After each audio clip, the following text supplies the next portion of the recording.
Assalamualaikum warahmatullahi wabarakatuh. Sebelumnya izinkan saya untuk memperkenalkan diri.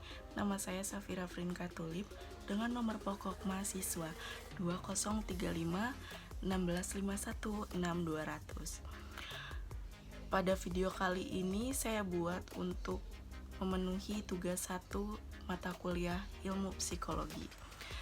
Di video kali ini saya memilih materi pertemuan nomor 1 yang membahas mengenai ruang lingkup ilmu psikologi komunikasi. Apa sih ilmu psikologi komunikasi itu? Ilmu psikologi komunikasi adalah ilmu yang dibangun berdasarkan berbagai teori yang berupaya menjelaskan bagaimana individu berinteraksi satu dengan yang lainnya berdasarkan tinjauan psikologi.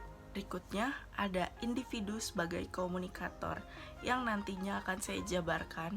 Yang pertama, bagaimana sih sifat individu? Bagaimana sih individu berpikir dan mengetahui? Dan bagaimana sih individu memandang dirinya? Serta bagaimana identitas individu ditentukan. Nah, untuk sifat individu, karakteristik individu yang dapat dibedakan dengan individu lainnya relatif tidak banyak berubah dalam cara berpikir, merasakan, dan bertingkah laku. Yang pertama dari 3 kategori sifat komunikator. Yang pertama ada sifat mementingkan diri sendiri. Orang yang memiliki sifat mementingkan diri sendiri biasanya senang menjadi pusat pembicaraan dan merasa paling penting. Kemudian orang ini tidak sensitif dan tidak responsif terhadap orang lain. Sifat ini disebut juga sifat narsisme. Berikutnya ada sifat berdebat. Orang yang memiliki sifat berdebat ini cenderung memiliki sifat percaya diri dan tegas. Tentu dari sifat ini ada sisi positif dan negatifnya. Untuk sisi positifnya, kita dapat saling belajar, mendapat pandangan dari pihak lain, meningkatkan kredibilitas, dan memperbaiki kemampuan komunikasi. Untuk sisi negatifnya, sifat ini menimbulkan kata-kata yang agresif dan menimbulkan sikap permusuhan. Yang ketiga, ada sifat cemas atau communication anxiety.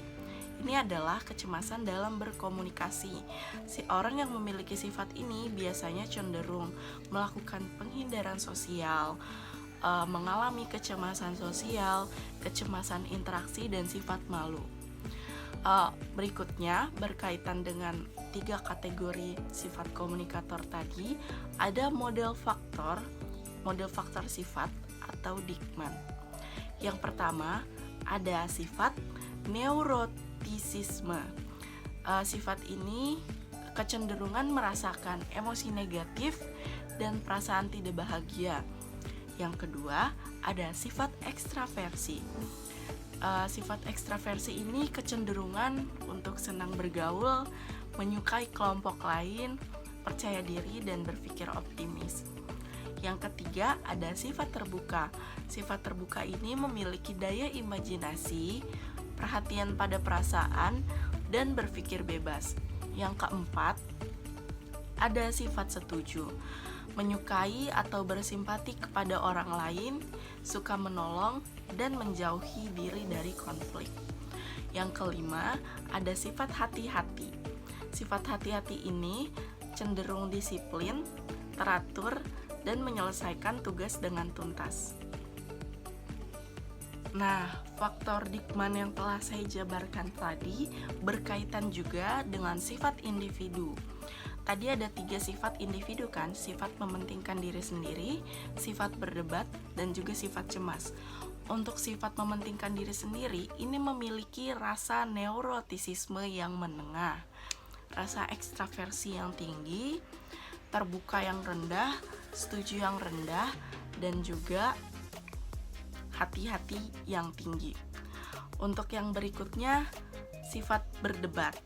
Sifat berdebat ini memiliki neurotisisme yang rendah, ekstraversi yang tinggi, rasa terbuka yang rendah, setuju yang rendah, dan juga rasa hati-hati yang tinggi. Berikutnya ada sifat cemas. Sifat cemas ini memiliki neurotisisme yang tinggi, ekstraversi yang rendah, terbuka yang rendah, setuju yang menengah, dan rasa hati-hati yang tinggi. faktor tingkah laku, yaitu teori proses informasi yang menjelaskan bagaimana orang berpikir, mengatur, dan menyimpan informasi, serta bagaimana proses yang membentuk tingkah laku orang tersebut. Ada beberapa teori dalam psikologi komunikasi. Yang pertama ada teori atribusi, yang kedua ada teori penilaian sosial, dan yang ketiga ada teori kemungkinan elaborasi. Ini teori dari Fritz Heider, yaitu teori atribusi, yang akan menjabarkan pendorong orang memiliki tingkah laku tertentu. Ada beberapa penyebab orang memiliki tingkah laku tertentu tersebut. Yang pertama, penyebab situasional atau dipengaruhi oleh lingkungan. Berikutnya, adanya pengaruh personal, ingin mempengaruhi diri secara pribadi.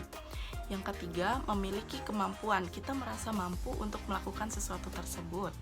Berikutnya, adanya usaha dari diri kita untuk mencoba melakukan sesuatu tersebut.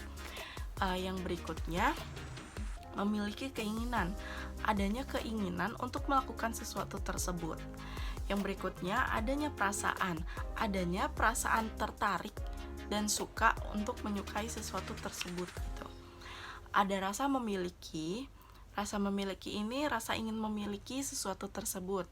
Yang berikutnya ada kewajiban, perasaan bahwa kita tuh harus melakukan sesuatu tersebut gitu. Yang terakhir ada diperbolehkan melakukan sesuatu tersebut oleh lingkungan sekitar, misalnya orang tua, teman, dan sebagainya. Nah, untuk materi berikutnya sekaligus materi terakhir dari materi pertemuan pertama yang akan saya bahas kali ini, ada kesalahan atribusi fundamental atau fundamental attribution error. Keadaan ini kecenderungan menyalahkan orang lain sebagai penyebab terjadinya suatu peristiwa. Misalnya contoh kecilnya saya tidak berhasil untuk mencapai nilai sempurna di ujian matematika. Maka saya akan menyalahkan, soalnya susah nih, gurunya nggak pernah ngajarin, jadi makanya aku nggak bisa mencapai nilai KKM tersebut gitu. Jadi itu salah satu contoh kecil untuk kesalahan atribusi fundamental. Berikutnya untuk apa yang ditugaskan setelah presentasi tadi, saya akan menjelaskan bagaimana konsep diri saya pribadi. Konsep diri saya pribadi secara positif, saya itu orang yang ekstrovert atau terbuka. Yang bisa kita ketahui, orang yang ekstrovert ini mudah sekali bergaul dengan orang lain, mudah sekali beradaptasi dengan lingkungan baru, dengan orang baru. Saya juga senang untuk belajar hal-hal baru yang belum pernah saya dapatkan sebelumnya. Saya juga senang untuk bekerja sama dengan tim, bersosialisasi dengan orang lain, baik itu orang baru maupun orang yang sudah lama saya kenal. Untuk sisi negatifnya, saya ini seseorang yang overthinker, yang berpikir sangat jauh dari hal yang sebenarnya terjadi. Juga saya masih suka merasa tidak percaya diri atau insecure. Kurang lebihnya itu saja yang dapat saya sampaikan. Mohon maaf apabila saya banyak kekurangan dalam presentasi penjabaran materi tadi. Kurang lebihnya mohon maaf. Sekian dari saya. Wassalamualaikum warahmatullahi wabarakatuh.